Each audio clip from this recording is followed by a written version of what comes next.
Exode 33 verset 11 Johnny Beiko et bateau fait un tchema. Alléluia.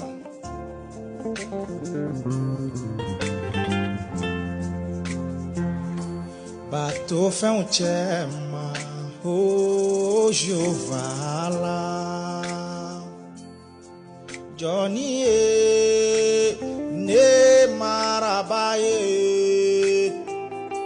Bateau fait un tchema. Johnny ne marabaye.